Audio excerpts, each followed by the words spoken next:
Hello and welcome to our Bible study of 2 Samuel chapter 19. So 18 finished off an incredibly emotional ride.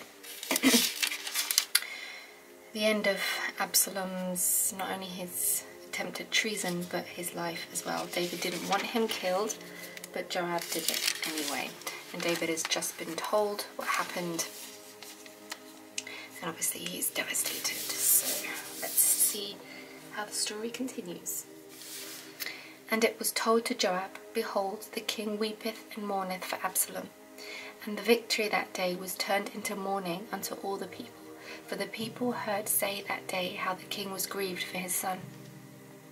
And the people gat them by stealth that day into the city, as people being ashamed, and steal away when they flee in battle. But the king covered his face, and the king cried with a loud voice, O my son Absalom, O Absalom, my son, my son. So Joab, when he saw that the king was devastated, he knew he had to do something, because David was grieving so much that all the troops left because they felt that it was no longer a victory because of how devastated David was. And in this emotional, vulnerable state that he's in, who knows what he would have said. So Joab needed to do something, as troops were feeling defeated, even though they won, because of how David was feeling. Well, Joab, if you'd done what you were supposed to do, this would have happened. Anyway, Joab came into the house to the king and said, Thou hast cast shame to this day the faces of all thy servants, which this day have saved thy life.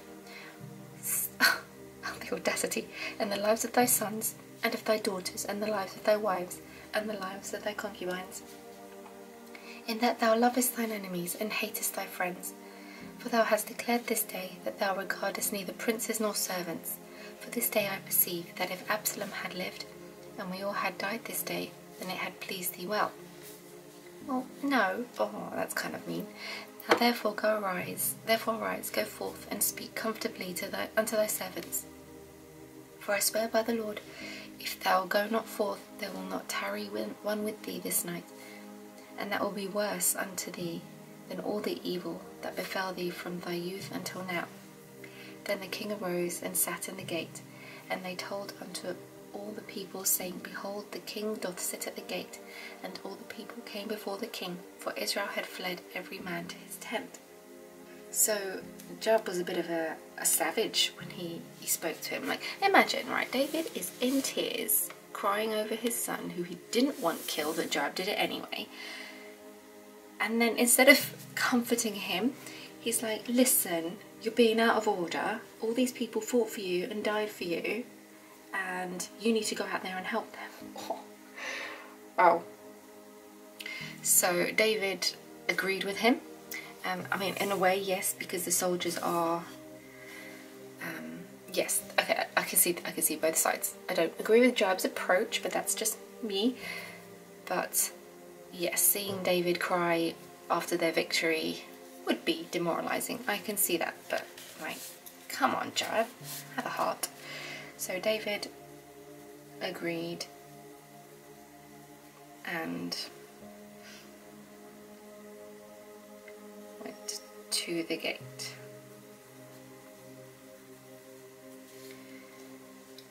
I'll make a note here, Joab telling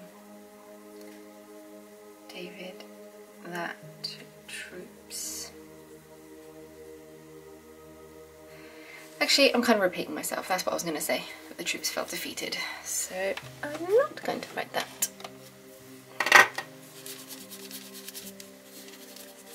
By the way, this top, before you think I walk around looking like a leopard print, these are just my pyjamas, because I just woken up. I do this first thing in the morning. Yes, I have leopard print pyjamas, but I don't leave the house looking like this. Just thought I'd clear that up. Okay. And all the people were at strife throughout all the tribes of Israel, saying, The king saved us out of the hand of our enemies, and delivered us out of the hands of the Philistines, and now he is fled out of the land for Absalom. And Absalom, who we anointed over us, is dead in battle. Now therefore, why speak ye not a word of bringing the king back? So now that Absalom was dead, the northern tribes of Israel were in a bit of a pickle because they had supported Absalom. But now that he was gone, they were like, do we just bring David back now? Or obviously they split opinions, as always with everything in this world. So yeah, some said he was really good and we want him back, and others were like, yeah, but like, we went against him, so is he going to be really mad? So conflict among Abs's people that he rallied. Should they go back to David? I mean, that is human nature. No one is ever going to agree on everything. Ever. There's always going to be conflict of opinions. Even on things that you think shouldn't be. Somehow people are still divided. And King David sent to Zadok and to Abiathar the priests, saying, Speak unto the elders of Judah, saying, Why are ye the last to bring the king back to his house? Seeing the speech of all Israel is come to the king, even to his house. So David's now has got to kind of get everything back in order and recover his throne. And he said, okay, best place to start is probably with Judah, because they are his own people. His own. He was king of Judah before the rest of Israel. So he said, okay, best place to start is with there. So he went to the elders to help bring him back to Jerusalem. And we don't want his own tribe to be the last to restore the king. That would just be embarrassing. So his own people to help him restore the throne.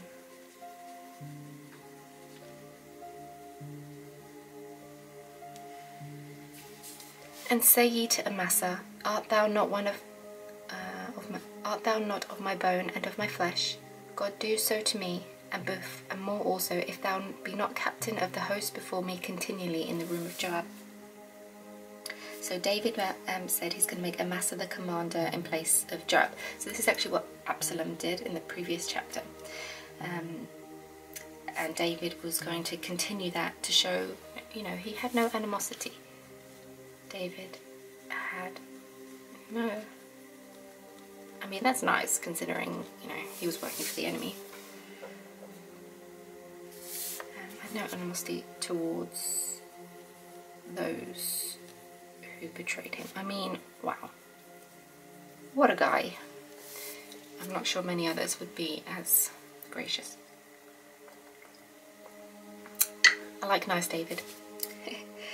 And also, he wanted Joab demoted, understandably, because of what he did to David's son.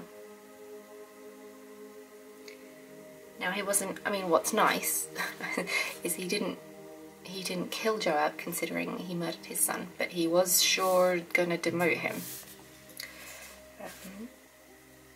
Demote Joab for what he did, understandably. It's the very least he can do.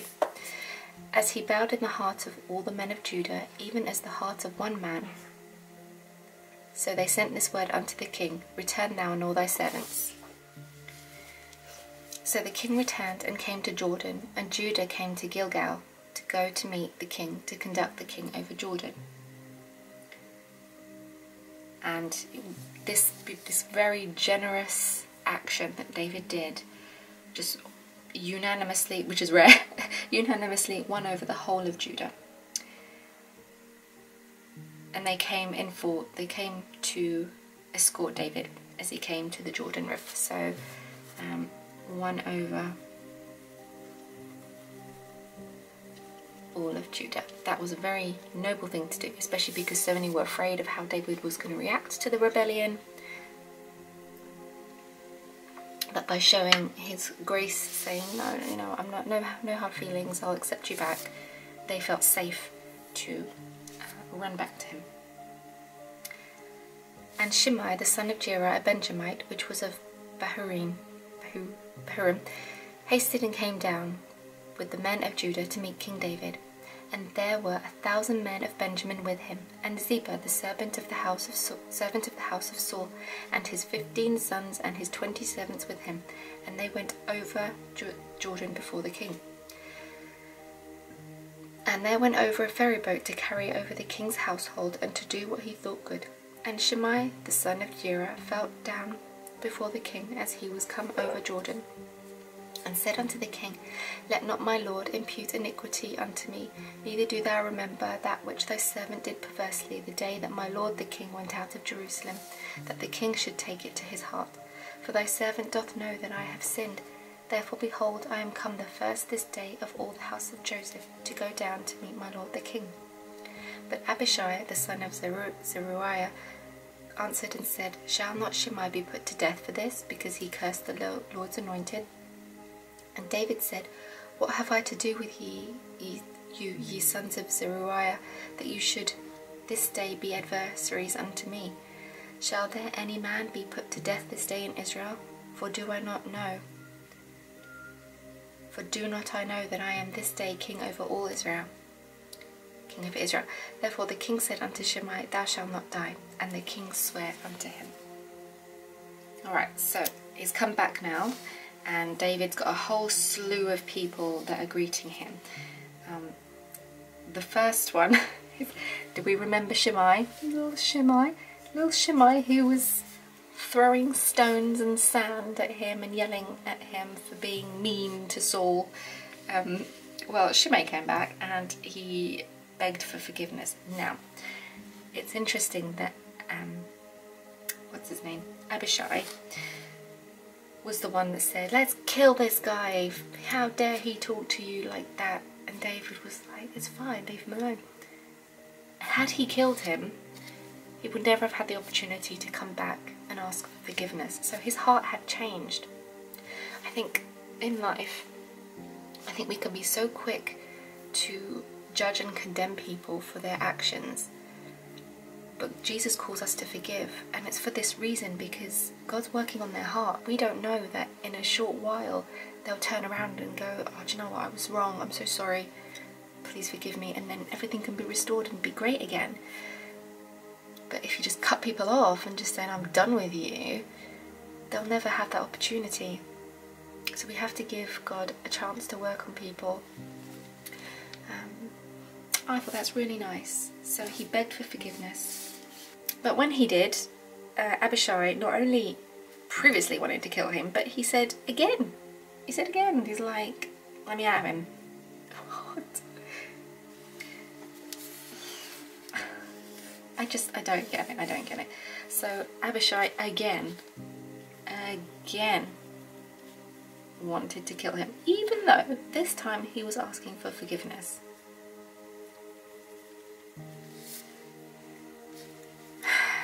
But David said, no more death today. No more. Thou shalt not die. There'd already been too much bloodshed, and he granted him a stay of his execution. So Shimei had 1,000 men from Benjamin with him. So this shows, I'm looking at my notes here by the way, this shows that Saul's tribe was attempting to link itself with Judah now that David was fully in control. So Saul's tribe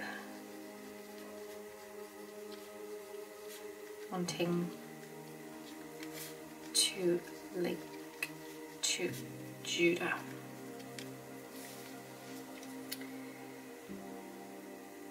Okay, right, we are starting another little mini chapter now where we talk about Mephibosheth. So it's quite a long chapter, 19. So, alright, let's see what happens here. And Mephibosheth, the son of Saul, came down to meet the king, and had neither dressed his feet, nor trimmed his beard, nor washed his clothes, from the day the king departed until the day he came again in peace. Ew. Why?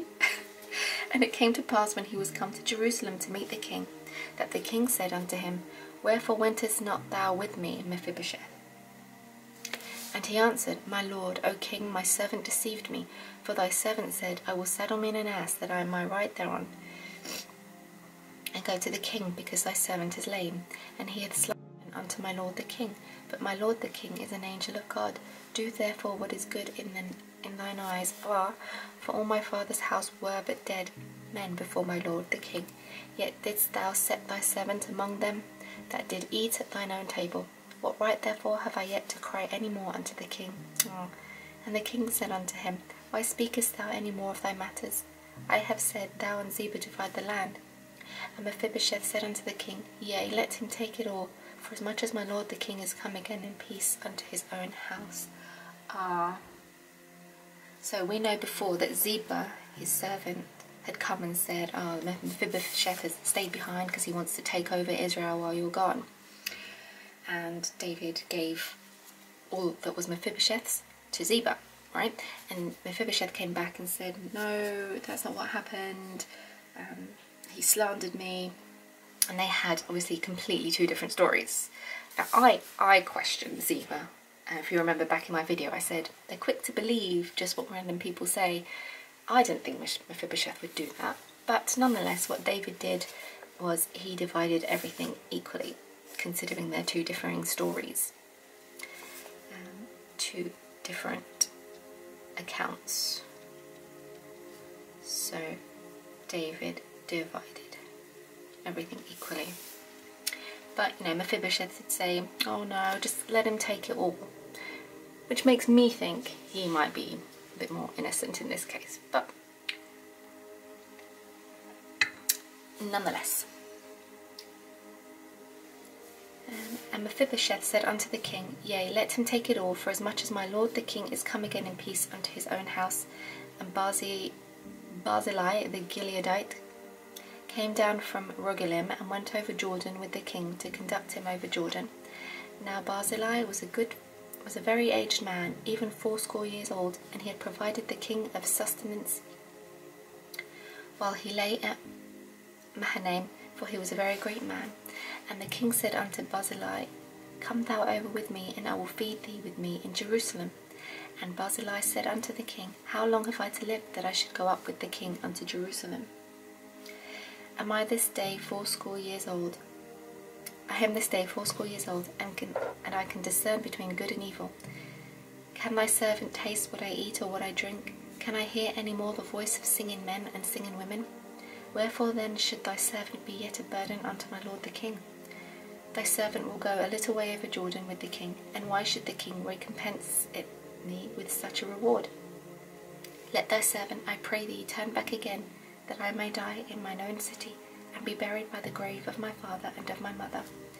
But behold thy servant Chimham, let him go over with my lord the king, and to do him what shall seem good unto thee, and do to him what shall seem good unto thee. And the king answered, Chimham shall go over with me, and I will do to him that which shall seem good unto thee, and whatsoever thou shalt require of me, that I will do for thee. And all the people went over Jordan. And when the king was come over, the king kissed Barzillai and blessed him, and he returned unto his own place. So this guy was very wealthy, and back in the previous chapter when David and everyone had crossed the river, he was one of the people who provided food and everything for him. And David wanted this man, Barzillai, to go back to Jerusalem with him so that he could take care of him because he was old. But he said, no, I want to stay here and I want to be buried near my father. But he said, but you can please take Chimham, behold thy servant Chimham. Chimham, it says in my notes, could be Barzillai's son. Could be his son. We don't know. I don't believe anyway. And he said, but let him enjoy whatever reward would have been given to me. That's a nice thing to do. So David agreed to return blessings to Chimham, instead. Okay. Right, to the end. Then the king went on to Gilgal, and Chimham went on with him, and all the people of Judah conducted the king, and also half the people of Israel. And behold, all the men of Israel came to the king, and said unto the king, Why have our brethren, the men of Judah, stolen thee away, and have brought the king and his household, and all David's men with him, over Jordan? And all the men of Judah answered the men of Israel, Because the king is near of kin to us, wherefore then be ye angry for this matter? For have we eaten at all of the king's cost, or hath he given us any gift? And then the men of Israel answered the men of Judah, and said, We have 10 parts in the king, and we have also more right in David than ye. When then did ye despise us, that our advice should not be first had in bringing back our king? And the words of the men of Judah were fiercer than the words of the men of Israel. So we got more trouble because, you know, that's life. So the men of Israel accused Judah of sneaking down to Jordan to bring David back without telling them. So Israel, sorry if you can hear that noise in the background, someone's doing work out in the garden. Israel thought Judah was sneaking David back without telling them. And so we've got a bit of an argument here. Judah was saying, well, he's one of ours, you know, he's from our line, so no. And then Israel come back with, yeah, but we're 10 times bigger, so we get 10 times as much of the king. So it's like old wounds are being reopened. And another possible revolt is brewing. So old wounds being opened. You can never please everyone. And a division was brewing again. So the author is letting us know the roots of the divisions that are coming about again. Oh goodness. Okay. Nothing is ever smooth sailing, is it? And you know, life is just like that. I don't know about you, but I often just get frustrated with things. I'm like, why can't things just be smooth sailing and easy? But that is just not life. It's just not how life is. It wasn't back in the day. It's not going to be now. So we just need to accept that that's what life is, and always lean on the Lord. If it was easy, we wouldn't need God, ultimately, right? And we need him, and we need to remember him all the time. Otherwise we'll go into the ways of the world and start sinning, and that would be bad for us and for everyone. So God wants us to always keep our eyes on him, which is why there is division and why there is conflict. Yeah. Okay, so that's chapter 19 done, and we'll see what happens next. Ooh, looks like we've got some action happening, rebellions and all sorts of things. Oh, it's never a dull day in Samuel, that's for sure. Okay, alright, I will speak to you tomorrow. Please leave any of your takeaways in the section below and I will get back to you. Until then, I'll speak to you later. Bye!